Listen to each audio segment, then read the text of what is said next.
하나님의 말씀은 출애굽기 4장 10절에서 17절의 말씀입니다. 모세가 여호와께 고하되 주여 나는 본래 말에 능치 못한 자라. 주께서 주의 종에게 명하신 후에도 그러하니 나는 입이 뻣뻣하고 혀가 둔한 자니이다. 여호와께서 그에게 이르시되 누가 사람이 입을 지었느냐? 누가 벙어리라 귀머거니나 눈 밝은 자나 소경이 되게 하였느냐? 나 여호와가 아니뇨. 이제 가라. 내가 내 입과 함께 있어서 할 말을 가르치리라. 모세가 가로되 주여 보낼 만한 자를 보내소서. 여호와께서 모세를 향하여 노를 바라시고 가라사대 레위 사람 내 형 아론이 있지 아니하니요. 그의 말 잘함을 내가 아노라. 그가 너를 만나러 나오나니 그가 너를 볼 때 마음에 기뻐할 것이라. 나는 그에게 말하고 그의 입에 말을 주라. 내가 내 입과 그의 입에 함께 있어서 너의 행할 일을 가르치리라. 그가 너를 대신하여 백성에게 말할 것이니 그가 내 입을 대신할 것이요 너는 그에게 하나님같이 되리라. 너는 이 지팡이를 손에 잡고 이것으로 이적을 행할지니라. 아멘. 할렐루야. 서로에게 평강의 볼 기원하는 마음으로 샬롬 인사 나누시기 바랍니다. 샬롬. 샬롬. 오늘은 수요일입니다. 수요 예배가 저녁 7시 30분에 드려지게 됩니다. 오늘 본 말씀은 하나님께서 모세를 출애굽의 구원 역사를 위해서 보내려 하시는데 모세가 계속 못 가겠다고 나는 할 수 없다고 핑계를 대면서 자꾸 빠지려고 하는데 하나님께서 여러 차례 계속해서 권면하심에도 불구하고 모세가 계속 못하겠다고 하니까 하나님께서 노를 바라십니다. 그리고 하나님께서 대안을 제시하는 장면이 나타나죠. 모세가 왜 그렇게 못한다고 한 거예요? 자기가 뭘 잘 못한다고 했습니까? 말을 잘 못한다고. 그래서 모세가 그 입에 발통이 달린 사람은 아닌 모양입니다. 그 말하는 정말 말 잘하는 사람 있죠? 말도 많이 하고 또 한번 입을 열면 청산유수처럼 말을 쏟아내는 그런 사람이 있습니다. 모세는 그런 유형의 사람은 아니었던가 봅니다. 진중하고 말수도 적고 또 말을 하면 또 정말 의미심장한 말을 하는 그런 사람이 아니겠는가. 정말 유창한 말을 하는 사람은 아니었던가 봅니다. 하나님이 정말 쓰시는 사람들의 모세 같은 사람이 있다는 것은 좀 우리에게 위로가 되지 않습니까? 모세만이 아니라 정말 하나님께서 위대하게 쓰셨지만 그리 말 잘 못하는 사람이 한 사람이 있었어요. 누구였죠? 누구였습니까? 신약에서 예수님 다음으로 가장 놀랍게 쓰임받았던 사람인데 말에는 조란 사람이 있었단 말이죠. 누구였습니까? 바울이었어요. 바울도 말을 잘 못했습니다. 그래서 바울이 그런 얘기를 하죠. 내가 말에는 조라나 글에는 그렇지 않다. 자기 말은 잘 못한다. 그 헬라 소피스트들, 궤변가들, 말 잘하는 사람에 비하면 자기는 정말 어눌할 정도로 말이 유창하지 못한 거 인정한다. 그러나 지식에는 그렇지 않다. 뭐 그런 얘기를 한 바가 있습니다. 그럼에도 불구하고 하나님께서 모세 같은 사람, 바울과 같은 사람을 바로 하나님의 말씀을 위해서 쓰셨다. 꼭 말 잘하는 것이 하나님의 말씀을 전하는데 절대적인 필요 조건은 아닌 것이 분명합니다. 그래서 모세가 자꾸 핑계를 대는 거예요. 말 못한다고. 말 잘 못하고 입이 어떻다고 했습니까? 입이 뻣뻣하고 그리고 또 뭐라고 했습니까? 혀가 둔하다. 그런 얘기를 10절에서 하고 있습니다. 10절 말씀 한번 같이 읽겠습니다. 10절 말씀 시작. 모세가 여호와께 고하되 주여 나는 본래 말에 능치 못한 자라. 주께서 주의 종에게 명하신 후에도 그러하니 나는 입이 뻣뻣하고 혀가 둔한 자네이다. 그래서 하나님이 뭐라고 말씀하셨어요? 11절 말씀 같이 읽겠습니다. 시작. 여호와께서 그에게 이르시되 누가 사람의 입을 지었느냐? 누가 벙어리나 귀머거리나 눈 밝은 자나 소경이 되게 하였느뇨 나 여호와가 아니뇨. 하나님께서 하신 말씀이 누가 사람이 입을 지었다는 말이냐. 누가 벙어리나 기멍어리나 눈 밝은 자나 소경이 되게 하였는가. 그것은 다 하나님이 하신 것이 아니냐. 하나님을 신뢰하고 담대하게 행하고 말하면 될 터인데 왜 자꾸 핑계를 대느냐. 그렇게 말씀하시면서 놀라운 약속을 12절에서 주고 있죠. 12절에 나온 말씀 한번 같이 읽겠습니다. 시작. 이제 가라. 내가 내 입과 함께 있어서 할 말을 가르치리라. 이제 가라. 내가 내 무엇과 함께 있어서 라고 하셨습니까? 내 입과 함께 있어서. 무엇을 가르치리라 하셨습니까? 할 말을 가르치리라. 네, 비록 말도 절하고 혀도 뻣뻣하고 입도 둔하고 도무지 어눌한 자이라 할지라도 입을 지으신 하나님께서 우리 입과 함께 계셔서 입을 쓰시겠다 하시면 주가 쓰시겠다 하시는데 누가 그것을 막을 수가 있겠어요. 더군다나 하나님께서 그 입에다가 할 말을 넣어 주시겠다고 약속하고 계십니다. 그런데 모세가 이 정도면 하나님 앞에 순복을 해야 될 터인데 또다시 핑계를 댑니다. 13절 말씀에 모세가 가로되 주여 보낼 만한 자를 보내소서. 이 사태가 여기까지 이르자 하나님께서 분노하셨습니다. 14절 말씀에 여호와께서 모세를 향하여 노를 바라시고 하라사대 레위 사람 내 형 아론이 있지 아니하뇨 그의 말 잘함을 내가 아노라. 그가 너를 만나러 나오나니 그가 너를 볼 때의 마음에 기뻐할 것이라. 너는 그에게 말하고 그 입에 말을 주라. 컨텐츠는 모세에게서 나오고 아론은 결국 뭐가 되는 겁니까? 스포크스맨이 되는 거죠. 대변인이 되는 겁니다. 그리고 하나님과 모세와 아론의 관계, 사실 육신적으로 말하면 누가 형이에요? 아론이 형이었죠. 몇 살 차이입니까? 3살 차이예요. 부르심을 받을 때 모세는 80세, 아론은 83세였으니까 3살 위 형인데도 불구하고 하나님께서 영적으로 모세와 아론의 관계를 어떻게 질서 지워 주셨는가 하면 아론은 모세의 대변자, 그리고 모세는 아론에게 무엇과 같이 되게 하셨다고요? 하나님과 같이 되게 하셨다. 그런 말씀이 16절에 나오죠. 16절 말씀 같이 읽겠습니다. 시작. 그가 너를 대신하여 백성에게 말할 것이니 그는 내 입을 대신할 것이요 너는 그에게 하나님같이 되리라. 그런 영적인 권세, 영적인 지위를 모세에게 부여하시고 그리고 형 아론을 입처럼 스포크스퍼슨으로 대변인처럼 그를 쓰실 것을 말씀하셨죠. 모세가 한 40년 미디안에서 목동으로 살다 보니까 애굽에서 익혔던 무예와 학문 또 웅변술 다 잃어버린 거예요. 그래서 인간적으로 공감이 가고 이해는 할 수 있지만 모세가 자꾸 이렇게 빼니까 하나님께서 아론을 대신 붙여주셨는데 우리가 출애굽기 말씀을 통해서 계속 보겠지만 형 아론 때문에 문제가 많이 생겼습니다. 이스라엘 민족이 우상 숭배를 하고 금송아지를 만들고 하는 과정에 말은 잘하지만 신앙이 딸린 형 아론 때문에 모세도 그렇고 이스라엘 백성도 그렇고 많은 낭패를 당합니다.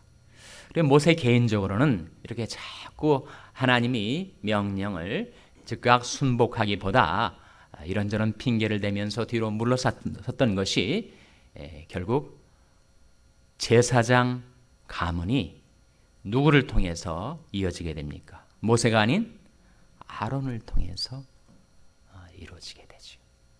물론 하나님께서 모세를 통해서 출애굽의 구원 역사를 이루시고 모세 오경을 우리가 보듯이 모세를 통해서 율법을 주셨지만 제사장 가문이 이어지는 그 놀라운 상급을 모세는 결국 형에게 양보할 수밖에 없었던 거예요. 그래서 이 말씀을 우리에게 보여주는 것이 있습니다. 우리 인간적으로는 부족하고 그리고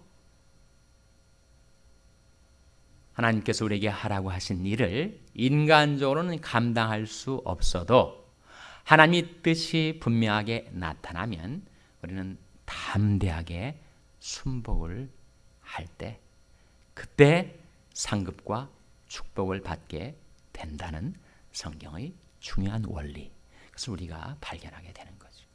히브리서 10장 35절 말씀에 그런즉 너희 담대함을 버리지 말라.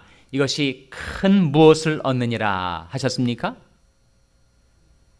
들을 때마다 또 새로우시고 볼 때마다 참신하게 한번 찾아보겠습니다. 히브리서 10장 35절 말씀을 보셔서 담대한 자에게 주어지는 축복이 무엇인가를 한번 발견하시기 바랍니다. 히브리서 10장 35절 말씀입니다. 신약성경 363면 히브리서 10장 35절 말씀 찾아서 다 같이 읽겠습니다. 히브리서 10장 35절 말씀입니다. 같이 읽으시겠습니다. 시작. 그러므로 너희 담대함을 버리지 말라. 이것이 큰 상을 얻느니라. 담대함을 버리지 않으면 뭘 얻게 된다고요? 큰 상을 얻게 됩니다. 담대했더라면 큰 상을 얻을 수 있었을 텐데 담대하지 못해가지고 그 큰 상을 잃게 되는 경우가 한두 번이 아니에요. 나중에 우리가 하나님 앞에 나아가서도 그럴 뿐만 아니라 이 세상에서도 그렇다는 것입니다. 똑같은 재능, 똑같은 여건 속에 살던 두 사람이라 하더라도 한 사람은 세상에서 성공하고 한 사람은 실패하는 중요한 차이가 무엇인가? 무엇의 차이라는 거예요? 담대함의 차이라는 거예요. 사실 사람이 재능이나 능력은 차이가 있더라도 그것은 그다지 큰 차이는 아닙니다. 여러분, 한 사람에게 주어진 재능과 잠재력 또는 능력의 차이가 난다 하더라도 그것은 그렇게 결정적인 차이가 아니에요. 뿐만 아니라 그것은 이미 주어진 것입니다. given, 주어진 거예요. 그런데 한 사람의 인생을 흥하게도 하고 그리고 지리멸렬, 그저 아무런 성과도 없이 흔적도 없이 그저 끝나버리는 인생, 그 양자를 만드는 결정적인 차이는 무엇인가? 그것은 담대함의 차이, 용기의 차이라는 것입니다. 그런 말이 있습니다. 하나님께서 이 세상에 많은 재능들을 주셨는데 그 많은 재능들이 사장되고 만다는 거예요. 왜 그 귀중한 재능들이 사람에게 부여됐는데 그것이 다 땅속에 파묻혀서 무용지물로 썩어버리고 사장이 되고 마는가? 그 이유가 무엇이 없어서라는 거예요? 담대함이 없어가지고. 그래서 그런즉 너희 담대함을 버리지 말라. 이것이 큰 상을 얻느니라고 말씀하고 계신 겁니다. 하나님께서 사람을 쓰려 하실 때 한 가지 약속과 한 가지 명령을 주십니다. 한 가지 약속은 무슨 약속이겠어요? 여러분, 하나님께서 사명자를 파송하실 때 또 하나님께서 뭔가 우리에게 할 일을 맡기실 때 하나님이 우리에게 주신 약속이 무엇입니까? 내가 너와 함께하리라 하는 약속이고, 명령 한 가지, 한 명령 뭐겠습니까? 담대하라, 그런 명령입니다. 내가 내게 명한 것이 아니냐, 마음을 강하게 하고 담대히 하라, 두려워 말며 놀라지 말라, 내가 어디로 가든지 내 하나님 여호와가 너와 함께하느니라. 함께 하시겠다는 약속과 더불어 내 마음을 강하게 하고 담대히 하라, 두려워 말며 놀라지 말라, 그렇게 말씀하신 거예요. 모세에게도 그렇고 여호수아에게도 그렇고 솔로몬에게도 그렇고 다윗에게도 그렇고 예수님께서 12 제자에게도 그렇고 내가 세상 끝날까지 너희와 항상 함께 할 테니까 두려워하지 말고 그 마음이 쫄지 말고 위축되지 말고 퇴축되지 말고 마음을 강하게 하고 담대히 해서 내가 내게 하라고 명한 그 일을 감당해내라. 그렇게 우리에게 분부하시는 거죠. 사도 바울이 모세처럼 말에 자신이 없다 보니까 사도 바울이 결국 모세나 바울이나 말씀 사역자고 그런 그들은 세상에 하나님의 말씀을 전하라고 보내심을 받은 자인데 자꾸 자연적인 인간적인 자신이 말이 한계에 부딪혀가지고 자꾸 그 마음이 뒤로 물러나려고 하니까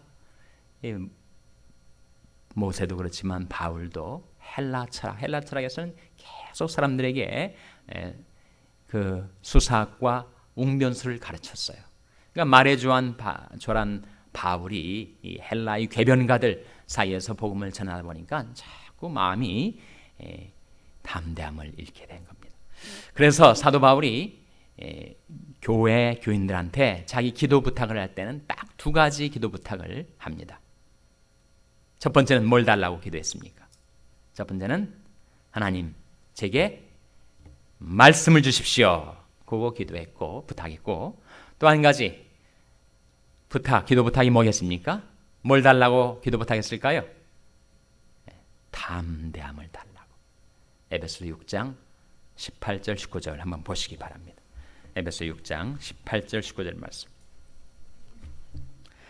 사도 바울이 에베소 교회에 편지를 하면서 그 마지막 에베소 6장에서 에베소 교인들에게 기도 부탁을 하는데 두 가지 기도 부탁을 하고 있습니다. 에베소 6장 19절 말씀만 같이 읽겠습니다. 에베소 6장 19절 말씀 같이 읽겠습니다. 신약성경 318면 에베소 6장 19절 말씀 같이 읽겠습니다. 시작. 또 나를 위하여 구할 것은 내게 말씀을 주사 나로 입을 벌려 복음의 비밀을 담대히 알리게 하옵소서 할 것이니. 자기를 위한 기도 부탁 두 가지. 첫째로 무엇을 달라고요? 내게 말씀을 주사. 둘째로 하나님께 말씀을 받은 다음에는 어떻게 하기를 위해서 기도했습니까? 입을 벌려 복음의 비밀을 담대히 알리게 하옵소서. 그 기도가 이루어질 때 20절 말씀해 보시면 자기가 비록 몸이 쇠사슬에 매였지만 하나님이 메신저 사신으로서 당연히 할 말을 담대히, 또다시 담대히가 나오질 않아요. 그러니까 바울도 정말 하나님의 말씀 컨텐츠가 필요했고 그리고 그 말씀을 전하는 매너 방식에 있어서의 담대함이 너무나도 절실하게 필요해서 그가 교인들에게 기도 부탁을 할 때 그 두 가지 기도 부탁을 하고 있는 겁니다. 여러분, 저와 여러분, 우리가 세상 속에 파송되었죠. 보내심을 받았습니다.